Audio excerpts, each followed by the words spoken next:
yang berkaitan dengan pelaksanaan puasa. Intinya puasa itu adalah menahan diri dari perkara-perkara yang khusus. Ada perkara-perkara yang termasuk pembatal puasa. Seperti masuknya sesuatu ke rongga tubuh yang terbuka. Itu membatalkan puasa. Nah, sekalipun misalkan ini saya cuma ngunyah satu nasi. Batal apa enggak? Satu nasi, satu biji, satu butir. Batal apa enggak? Batal. Loh kan enggak warak. Ini enggak urusan warak apa enggak, bukan urusan kenyang atau enggak. Masuknya sesuatu ke rongga tubuh yang terbuka, maka itu membatalkan puasa. Nah, kemudian sesuatu tersebut apa? Baunya yang ada ainnya, ada zatnya, ada bendanya. Contoh, termasuk yang bukan makanan tapi membatalkan puasa adalah rokok. Rokok ini itu membatalkan puasa. Kenapa? Karena rokok itu ada zatnya. Makanya rokok itu kalau jenis rokok tertentu kalau ditiupkan ke kertas atau apa itu bisa ada bekas kuning. Bisa ada bekas kuning itu.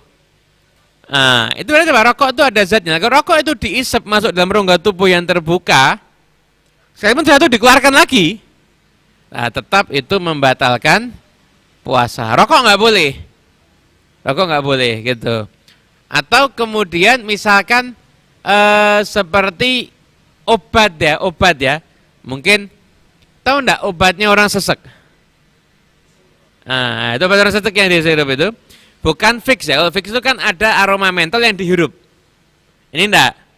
Itu tidak membatalkan puasa. Itu apa? Obat yang disemprot ke mulut itu. Nah, itu ada sesuatu yang masuk. Nah, maka itu bisa membatalkan puasa. Itu. Nah, kalau sakit gimana? Ya pakai, habis itu terus udah batal, sakit kok, enggak dosa. Orang sakit itu membatalkan puasa enggak dosa. Namanya sakit, obatnya harus disemprot. Ya udah semprotkan aja. Udah habis itu hari itu dihitung puasa enggak sah karena saya sakit. Nanti hitung qadha sehari begitu. Enggak apa-apa. Gitu ya. Jadi orang sakit enggak dosa dia. Itu. Kemudian yang sering tanyakan juga sikatan.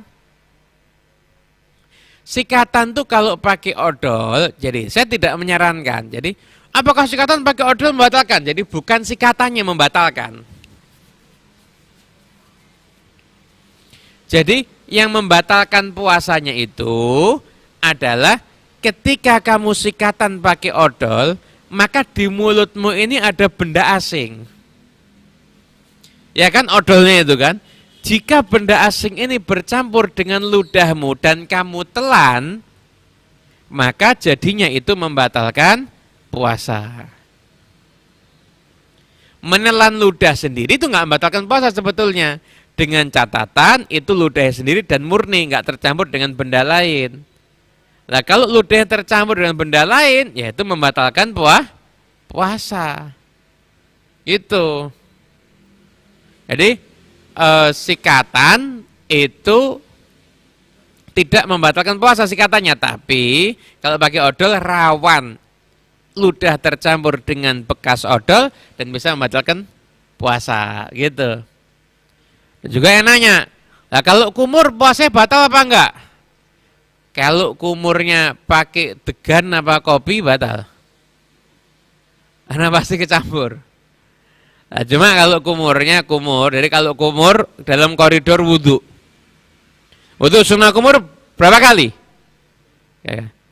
Ini wudhu udah hari biasa, nggak pernah kumur, wudhu nggak pernah kumur. Puasa gaya kumur 17 kali.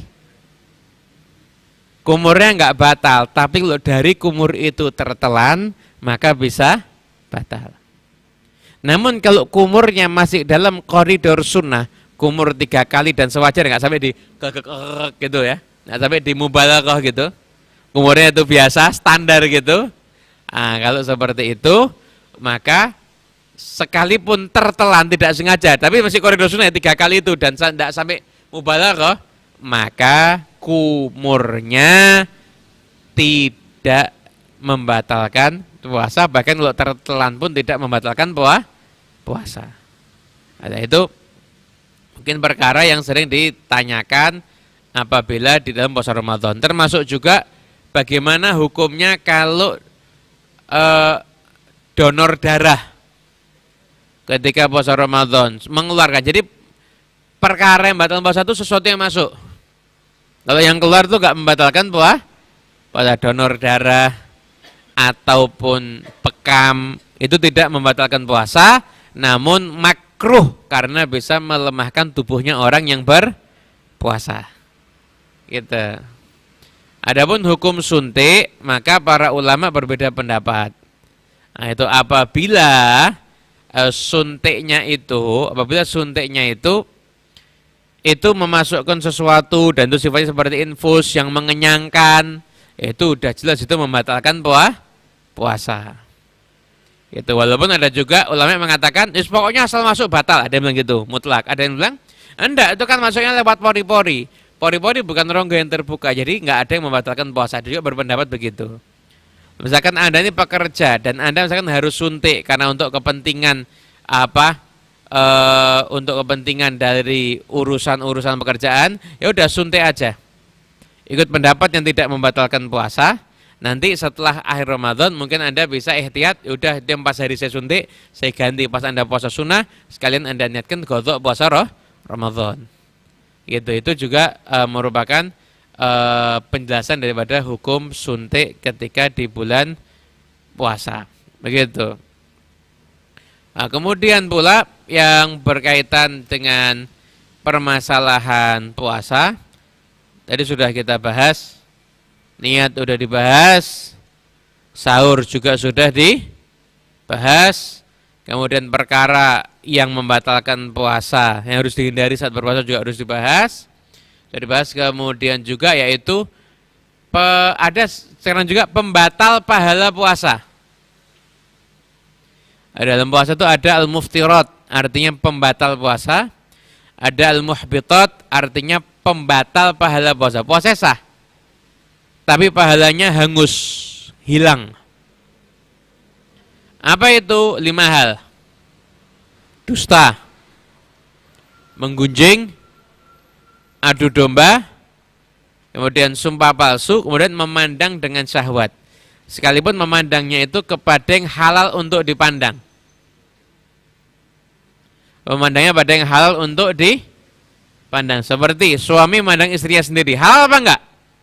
Tapi kalau di tengah siang hari Ramadan dan juga memandangnya dengan syahwat, maka memandangnya istri itu bukan membatalkan puasa ya, membatalkan pahala puasa. Jadi ya mungkin suami istri saling menjaga. Istri pun juga sama, kalau lihat suaminya dengan syahwat itu juga bisa membatalkan pahala puasanya. Itu yang terkait dengan permasalahan pembatal pahala puasa.